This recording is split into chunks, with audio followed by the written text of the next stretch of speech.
Hi, I'm Tessa Douwstra from Luton and you're watching Toasted.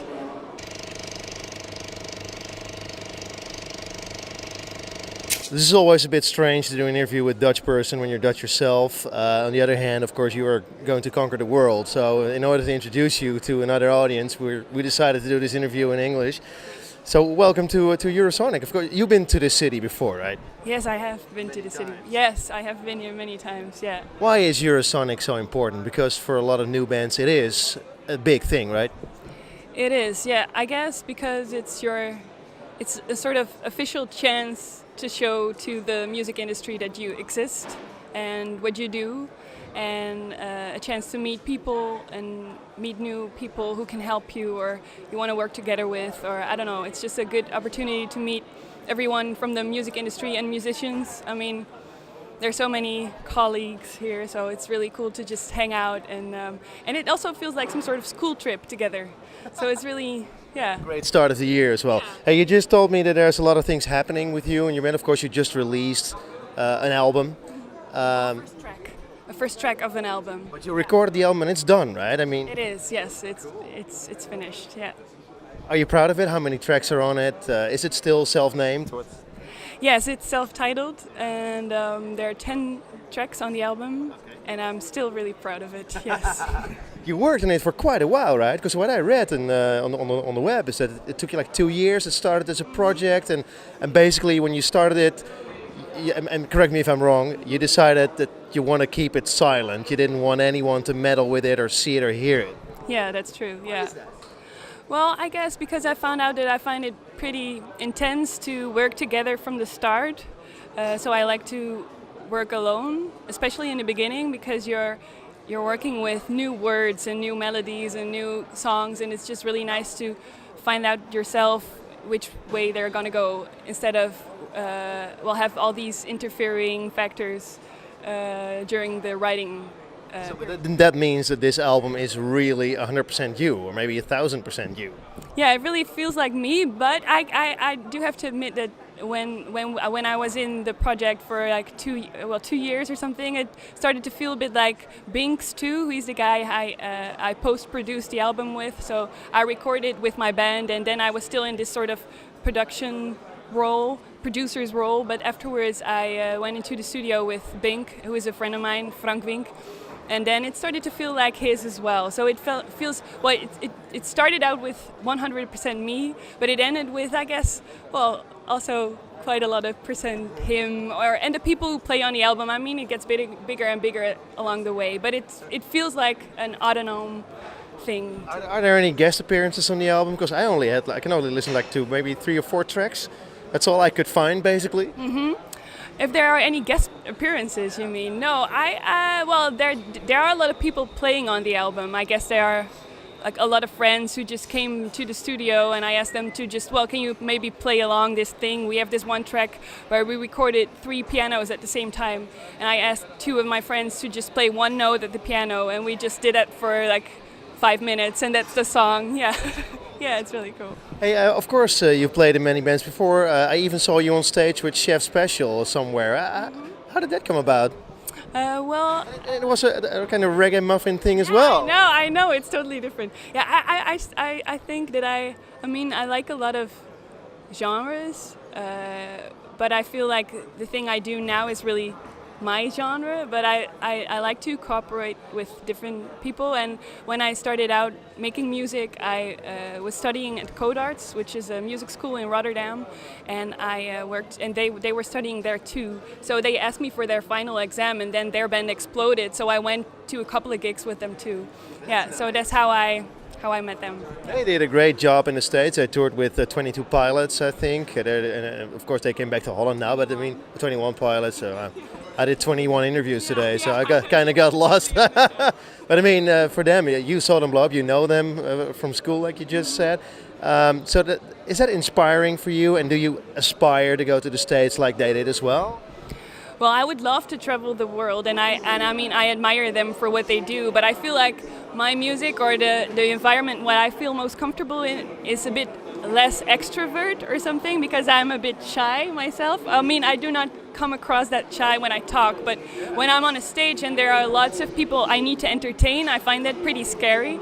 So I like the really the club world where you just I don't know. Maybe it's just me being afraid because I'd love to. I mean, if people love the music and they want to buy tickets and it's a really big hall, I'm not complaining at all. But it's just I'm just curious where it's gonna take us. I can imagine if you're a musician, you create something that you want to bring to a lot of people. On the other hand, it is scary stuff to be on the stage with all these people in front of you. Yeah. We were just in the car with a part of the crew and me, and I started singing some sort of self-made song about how weird it is to be as a person to just make something and then just perform that on a stage and then go off the stage again, and then I don't know.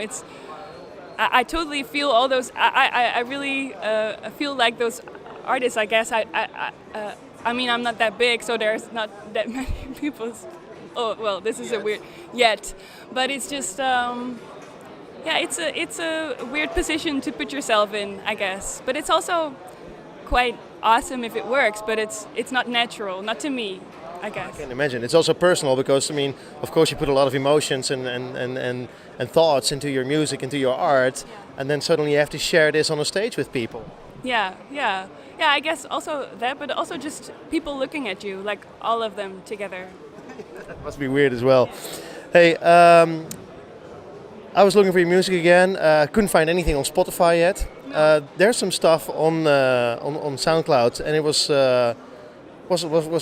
75,000 views already, which is fantastic. I know, it's great. Yeah, it's amazing. But yeah. you deliberately didn't put it on Spotify yet. Yeah, we just wanted to see where it would end up, and we thought it's a nice way to just do it independently, and it feels even more independently when you do it on SoundCloud instead of Spotify. So we thought, well, we don't have to make any deals yet, so we can just see where the music takes itself or something. Yeah. But 75,000, that's pretty good. I know, in like a little over a week, and now we're at 75,000. Yeah, I can. Yeah, it's super cool. I mean, I haven't released music in quite a while, so I didn't really know what the internet could do, because I thought, well, I'm just gonna do it old-fashioned way. I'm just gonna print the CD and the vinyl, and we're just gonna Try to sell it. Yeah, exactly.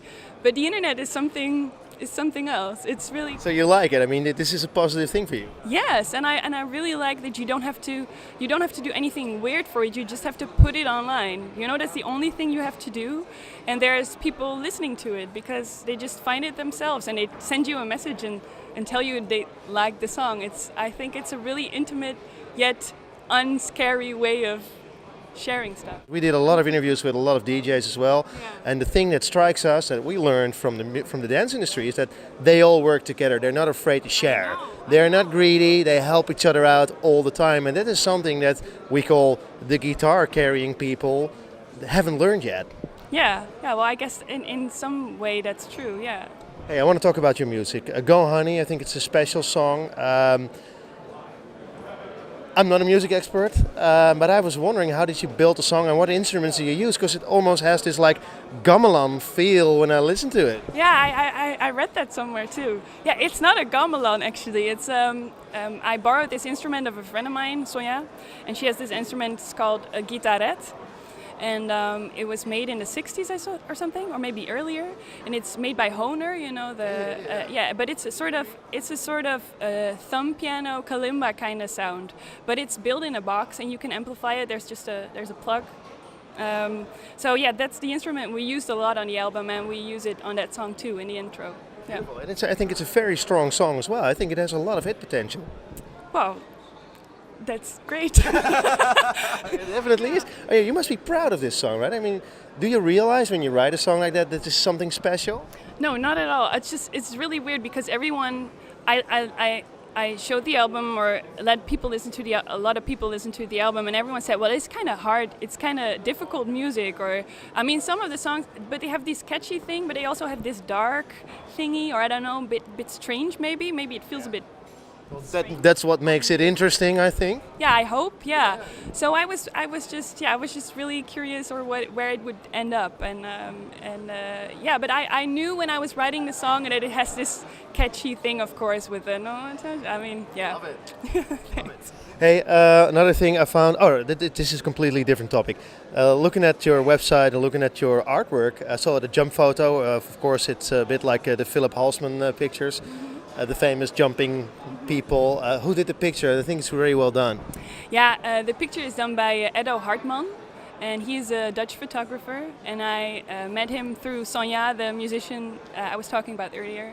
And he is a great photographer who has this really, all his photos have this sort of sci-fi vibe to it. So everything I think everything he shots, or I don't know how you say it, shoots, yes, of course. No, otherwise he would kill them. Everyone he shoots, you can just cut this out, has this like non-earthy vibe. So if he makes a picture, if he takes a picture of a parking spot or something, it looks kind of unearthly. I really like his vibe, so I really wanted him to do this. Did he do more than one picture? Because of course he did. Yeah, well, we made a lot of pictures of me jumping, but this was the best one.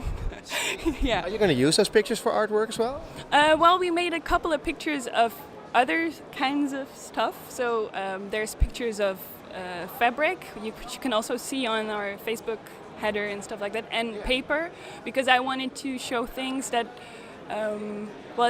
everything has two pictures. So there's one of it where it looks kind of normal, or it looks blank, and one of it where it's more crooked, or I don't know, wavy. Or so the idea behind it is that if you look at it and you look at the other one, it looks a bit different. So